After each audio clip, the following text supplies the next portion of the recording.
let the words of our mouths and the meditations of all our hearts be acceptable in your sight, O Lord, our rock and our Redeemer. Amen.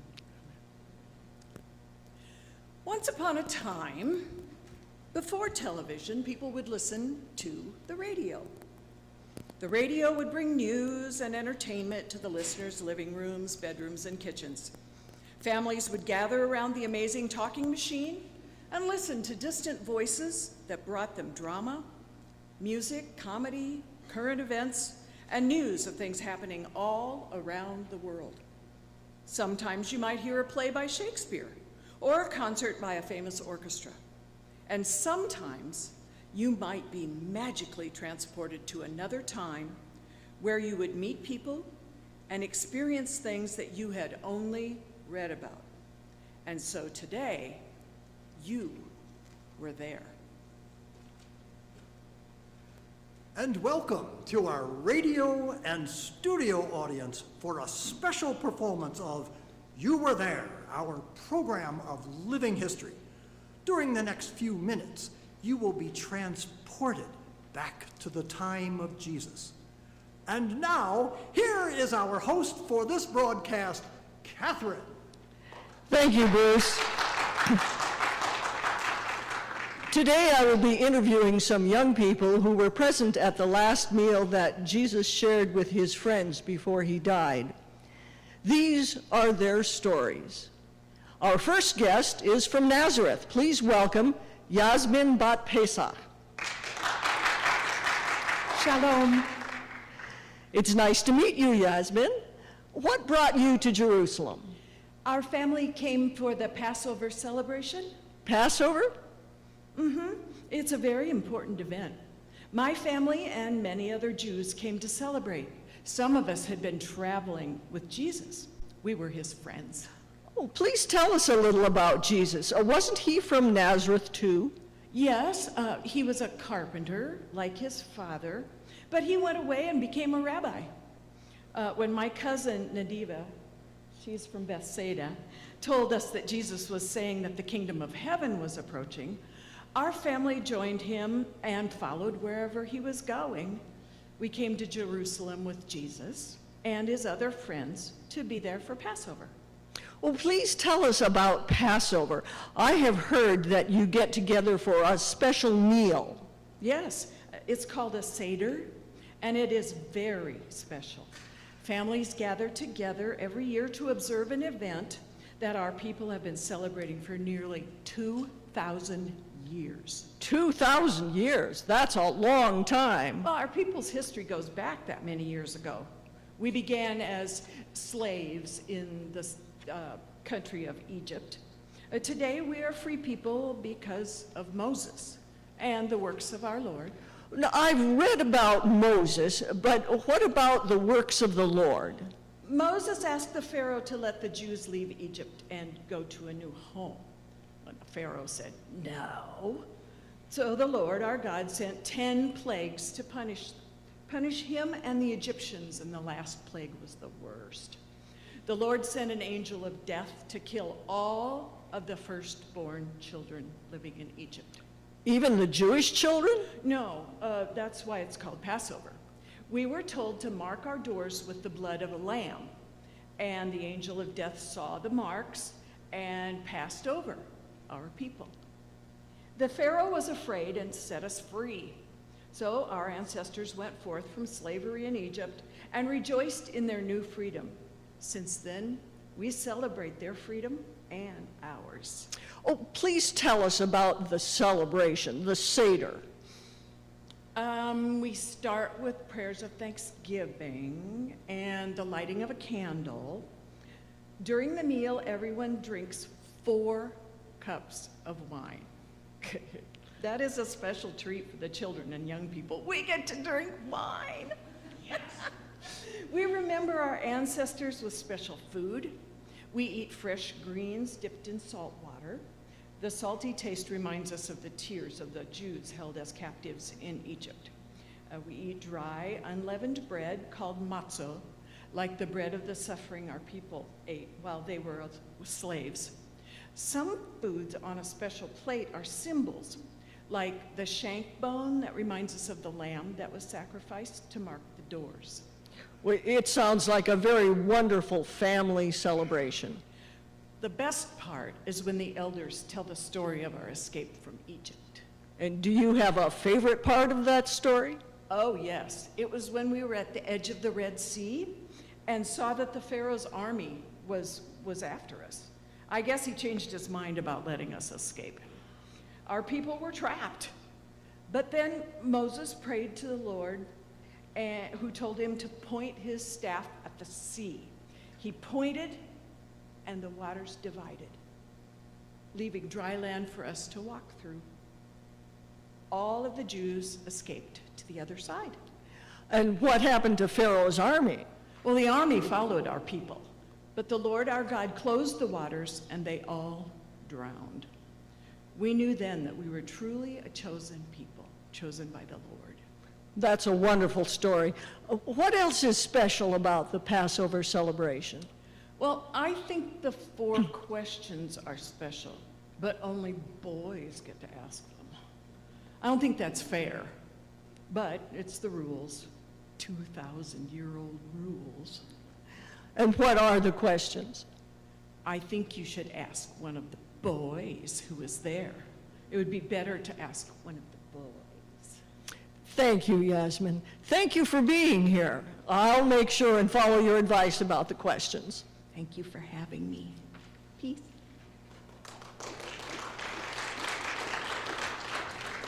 Our next guest is from Capernaum. His name is Aaron Baniakov. Welcome to the show. Thank you for inviting me. Yasmin has been telling our audience about coming to Jerusalem for Passover and the Seder meal. Was Jesus there too? Oh, yes. He was there and had invited all of us to celebrate with him. It was a very special night. And what do you mean by special? Passover is a very important holiday. We do many things differently during Passover. Well, please tell us what you mean by differently.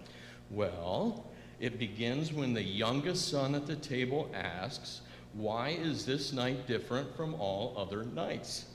That's kind of the main question. The next 4 questions ask why that night is different during Passover. Were you the youngest son? Did you ask the questions? Yes, I was the one who asked the questions. And what were some of the questions? My favorite is, why on this night do we eat only unleavened bread? And what is the answer? Because it reminds us that we were in such a hurry to leave Egypt, we couldn't wait for leavened bread to rise before baking. Another one I like is, why on this night do we eat bitter herbs? This reminds us of the bitterness of the captivity in Egypt. It was very bad. Then everyone at the table talks about the questions, and it helps us to realize that Passover is very special. Also, we can see that this night really is different, especially when it happened. Happened? What happened? Well, during the Seder meal, everyone drinks 4 cups of wine. With each cup, we say a prayer. Blessed are you, Lord our God, ruler of the universe, creator of the fruit of the vine. It's kind of a thank you prayer. But before we drank the 3rd cup, Jesus did something different.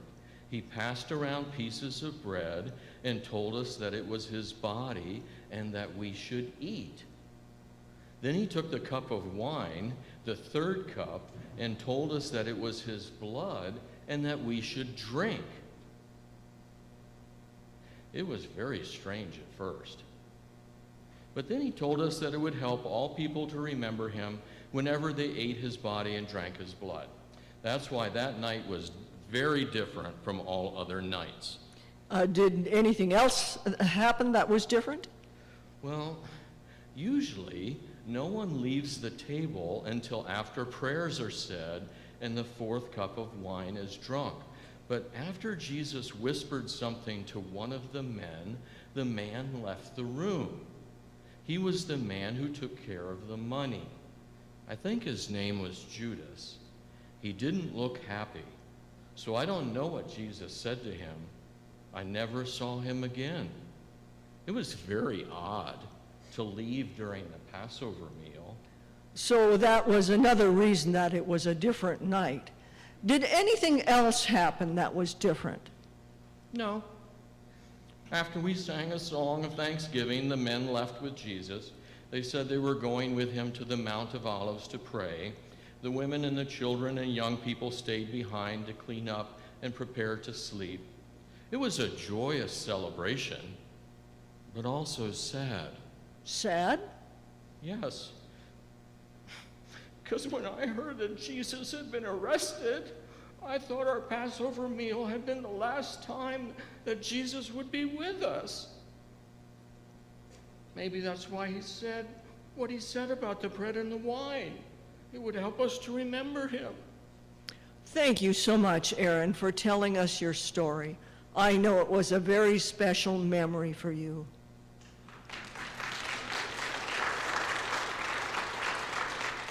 Our next guest is a young lady from Bethsaida.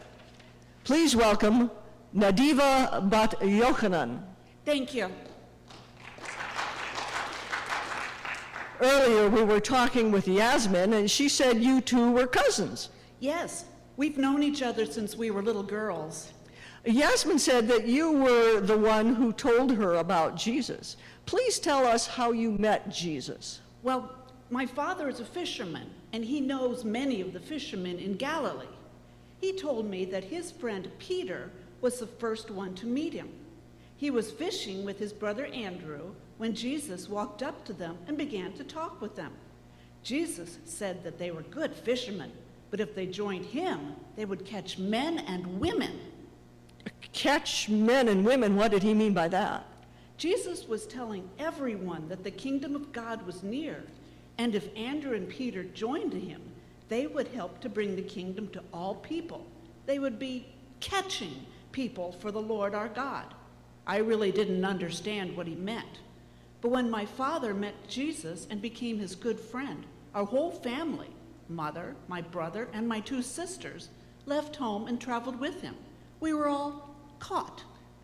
So you all left home and traveled around Galilee.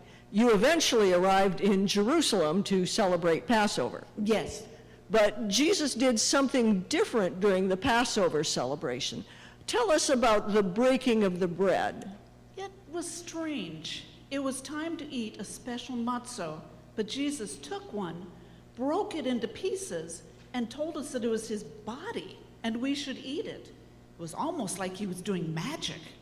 And had he ever done anything like that before, something magical? Yes, a while before, we were near Bethsaida, and there was a big crowd that had followed us to hear Jesus teach. It was a hot day, and everyone was tired and hungry. One of us, I think it might have been Jesus' brother Andrew, told Jesus that he ought to send the people away so that we could stop and eat something. Jesus said no. He said to have all of the people sit down on the grass and that they would be fed. Andrew said that we didn't have enough food to feed so many people, but Jesus didn't change his mind. So Andrew did what he was told. Then we saw a little girl talking to Jesus. She had a basket full of bread and fish, and Jesus was asking her if he could have the fish and the bread. He wanted to share it with the people, even if it looked like it wouldn't be enough for everyone.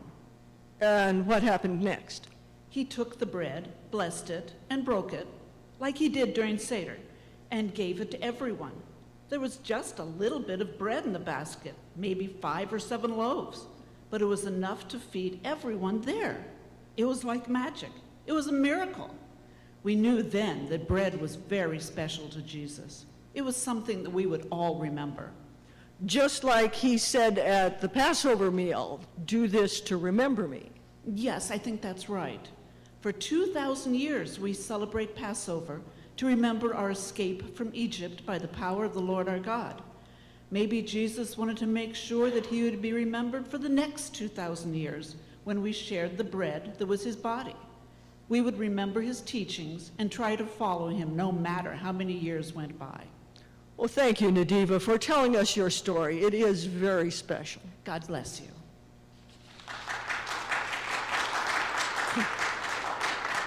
Our next guest is Leshem ben Yehuda. Leshem is from Galilee.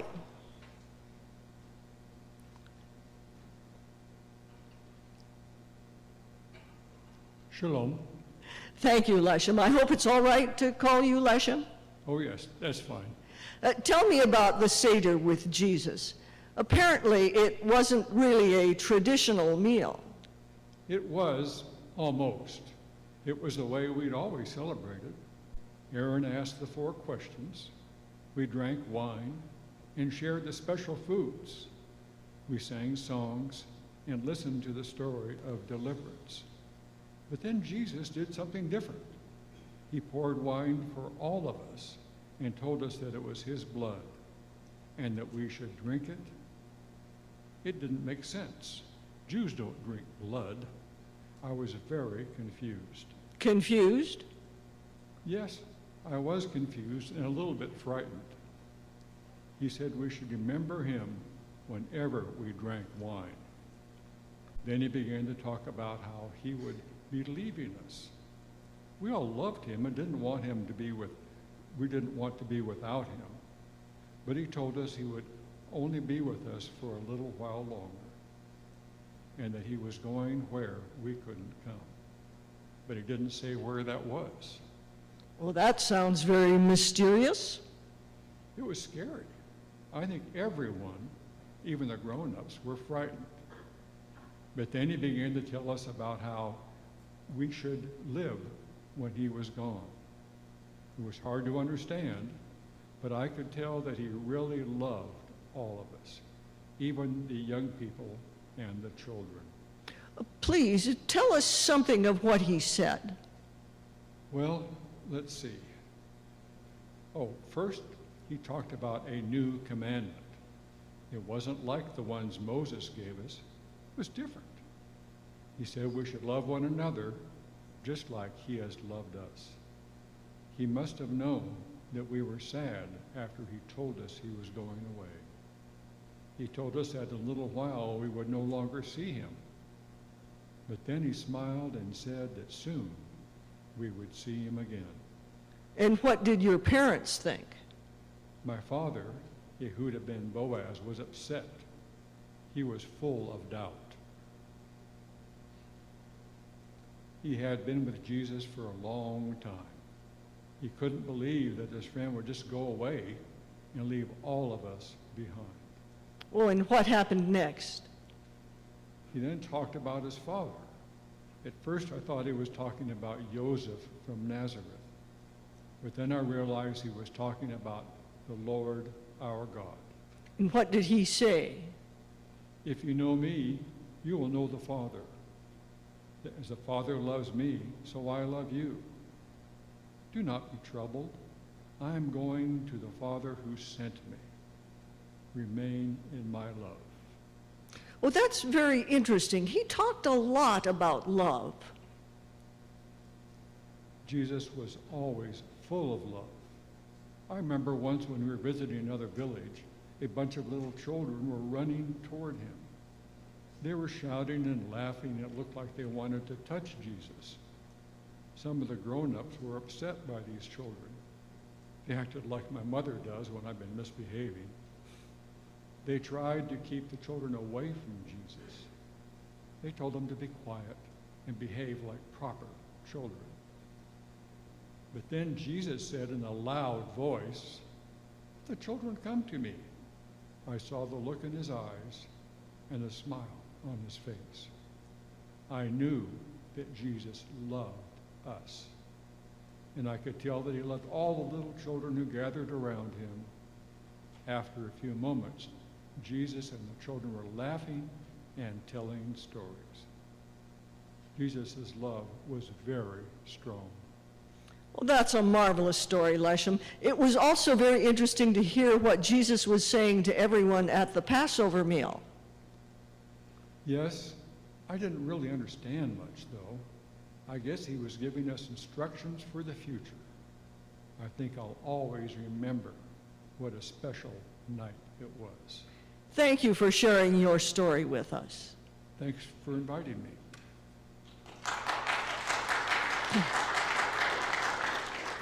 Next, we will meet another guest from Capernaum. Please welcome Alicia Bat-Levy. Thank you. I'm a little bit nervous, but I'm glad to be here. So please tell us what you remember that was so special about the night that was different from all other nights, the Passover meal with Jesus. When he took the bread and the wine and said that they were his body and blood, I was very surprised. We finished the meal and had eaten the special foods. It was time for the third cup of wine when he said we should eat and drink to remember him. I didn't understand. But then I began to remember some of the other things Jesus had said while we traveled with him. Other things? Yes, I remember the time when he taught us to pray. We already knew a lot of prayers, but he taught us a new one, a very special one. He looked up at the blue sky and said, Abba. It sounded like he was talking to his own father, a father that he loved and honored.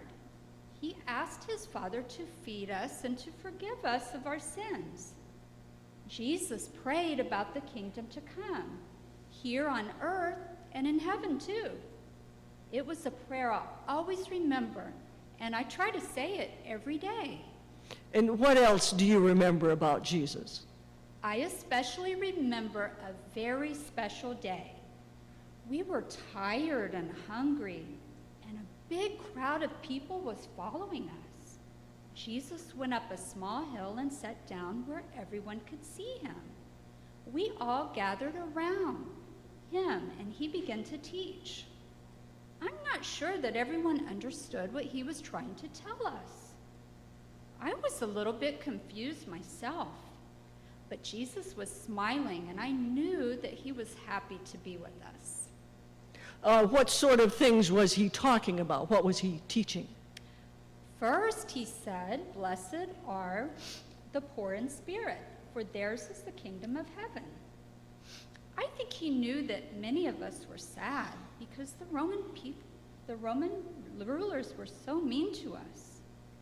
But Jesus knew that we were God's people and we would be part of the new kingdom. He said that the meek and the humble should inherit the earth. We shouldn't try to be important because that would keep us from worshiping the Lord our God. If we thought about ourselves instead of God, God might leave us behind. He told us to be merciful. We would be blessed and we would be shown mercy. If we were pure in heart, I guess he meant that we shouldn't sin against each other or do bad things to one another. Someday we would be with God. Peacemakers were blessed and would be called the children of God. People who mourn would be comforted. Good people who were persecuted would be a part of the kingdom of heaven. It was wonderful to hear what Jesus was teaching. He told us so many things. Is there something you remember the most, something that meant the most to you, something you think everyone should remember? I think what he told us about praying and how to pray was really important. How to pray? It was when he was teaching us the new prayer that I told you about, the prayer to Abba, our Father. He said we shouldn't pray on the street corners or in front of other people to attract attention. To show how important or religious we are. We should go into our inner room, shut the door, and pray to your Father in secret. Your Father, who sees in secret, will take care of you. Your Father knows what you need before you ask him. I will always remember what Jesus said. I really miss him, but I know that we'll see him again. Many thanks, Alicia. Thank you for sharing your beautiful memories. I'm sure that our radio audience will thank you too. Goodbye, and remember to say your prayers. Next, we'll be talking with Tov Ben Talmai. Tov is from Cana. Let's welcome Tov. The Lord be with you. Thank you. We've been talking about the Last Supper you shared with Jesus. I understand that you have a special memory of that evening. Could you tell us about it? Yes, it was very special. I was looking forward to the Passover celebration. I had been to many as I was growing up, but tonight I would be the oldest son. The oldest except for our fathers. I would be able to sit near the men. I would be old enough to sit near Jesus. I'm sure that was exciting for you. Oh, it was. He was a rabbi, an admired teacher. Although my father was said to have had royal blood in his veins, Jesus was more like a king, more like the Messiah we had been waiting for. I've been told that this Passover meal, this Seder, was not like it was supposed to be. It was not like all the other nights. It was truly different. He told us to eat his body and drink his blood. He said that if we did this, we would remember him. At first it didn't make sense, but later I began to understand. Understand? Yes, but it was later. Well, what happened later?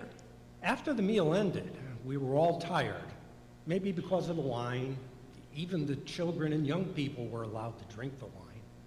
After the fourth cup of wine was drunk, we were reminded that we were responsible to be the Lord's partners in bringing freedom and peace to his people. After we said the final blessing, Jesus said to the men to go with him to the Mount of Olives, where they would pray together. The women and children stayed behind. And what did you do? I was the oldest. I was curious. I decided to sneak away from the upper room and follow Jesus and the men. I followed until they reached a garden. I think it was called Gethsemane, where they stopped. I didn't want to be seen, so I hid in some vines to listen. First, they shared some stories about their travels with Jesus. They were all very happy. Then Jesus told them to wait because he wanted to go off a little while and pray by himself. And what happened next? I'm not sure. I must have fallen asleep because all of a sudden I heard Jesus asking why everyone couldn't stay awake for just a little while. He sounded angry. But then I heard a lot of noise, talking, laughing, and sounds of metal clanging together. It was a crowd of people with swords and clubs. It seemed they were looking for Jesus and his friends. Why would they be doing that, looking for Jesus? I'm not sure. It was very scary. We were alone and we hadn't done anything wrong. I was very frightened, so I kept hiding from everyone. And did they find Jesus and the men? Did they find you? No, they found everyone. Some were still sleeping when the crowd arrived. All of us were surprised. But Jesus looked at the crowd and asked why they had come. He was not afraid, even though the rest of us were. Though the crowd looked like they were after a criminal, we knew that Jesus was not the one they were looking for. Then a strange thing happened. A strange thing? Yes, it was very strange. A man came out of the crowd, a man I recognized. He was the man who left the Passover meal before it was over. He was the man who took care of our money. His name was Judas. I remember Aaron told us that Jesus said something to him and he left the table. It was very odd to leave during the Seder, but Judas must have been planning to do something bad, so he decided to leave us all. Maybe whatever Jesus said to him made him anxious to get away. I'm not sure. You said a strange thing happened. What was it? Judas went up to Jesus and said something to him. Jesus said something in return. Then Judas put his arms around Jesus and kissed him. Jesus pulled away, and a few men in the crowd grabbed him and tried to tie him with ropes around him. Peter, Jesus' best friend, pulled out a knife and swung it towards the men holding Jesus. But Jesus told him to put the knife away. And the crowd took Jesus away, and all his friends ran away. And what did you do? I was still hiding, but one of the men in the crowd saw me.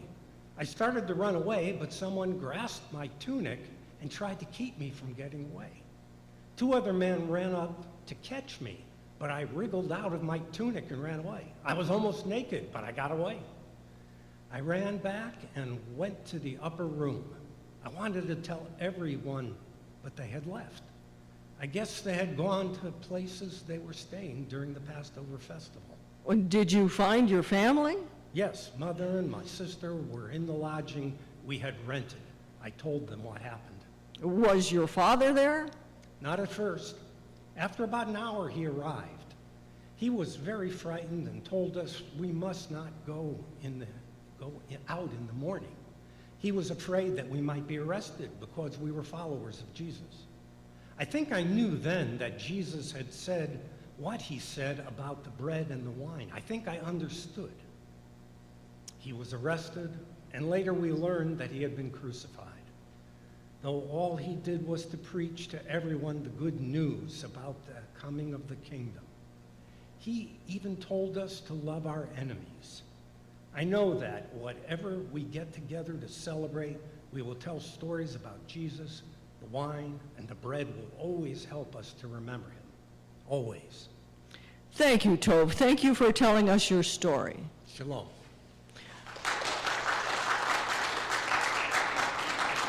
What great stories. But I wonder if Jesus will be remembered. Will people celebrate his memory by eating bread and drinking wine? And what did he mean by, "This is my body, this is my blood"? In 2,000 years, will his words still be spoken? Only history will tell us. Well, it looks like our broadcast is just about out of time, so on behalf of our cast and our guests, we say good day to our listening audience. Thank you for being with us. Tune in again next week for another episode of You Were There, the program that makes you part of history.